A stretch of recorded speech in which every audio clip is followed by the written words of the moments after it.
Yeah. Adam, are there any cases that you've worked on because of the timing where the child that was conceived is still a minor? Because you start to think about parental responsibility and all of those responsibilities that have been, quite frankly, shirked. Because rest assured, if a doctor is, quite frankly, masturbating and then taking the sperm and impregnating a woman, there are, beyond the legal, there are just certain responsibilities. You are the father, you know you're the father. Are there any cases where, you know, the child is still a minor? You mean like a paternity suit? Well, yeah.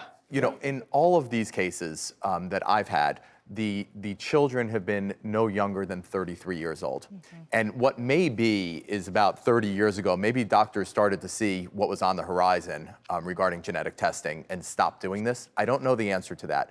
But there is some prospective relief we can get, something moving forward, right?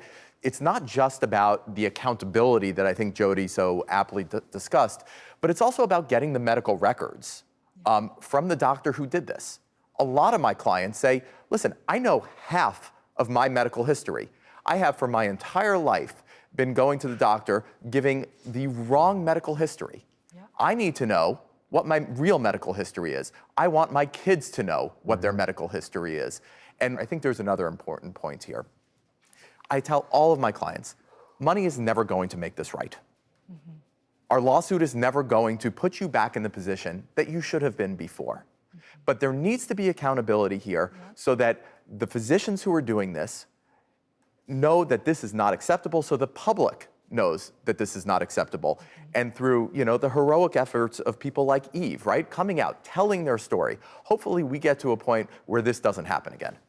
I want to ask you, Eve, before we close, any advice that you would give to a fertility patient out there? Yeah, I think that, you know, the biggest thing is ask questions. Ask it, you know, what's happening to the reproductive material after they take it, who's handling it, who's signing off on it. Ask about the lab, because the regulations stop at the lab level, where all of the problems are really happening are in the clinics themselves because they are self-regulated. So ask those questions.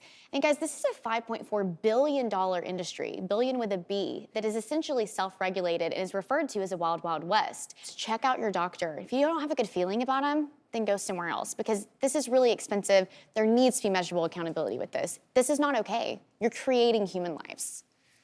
And congratulations on all the work you're doing, trying to get, you know, working with this bill. And I thank both of you for being here, and I think educating so many people out there. Eve, you truly are a hero and a champion. Keep up the great work. Thank you, guys. And Jody, there are so many ethical questions. We may have you back on at some point, because obviously there's so much more to talk about, but thank you for your perspective here today. And we'll certainly have more information on our website.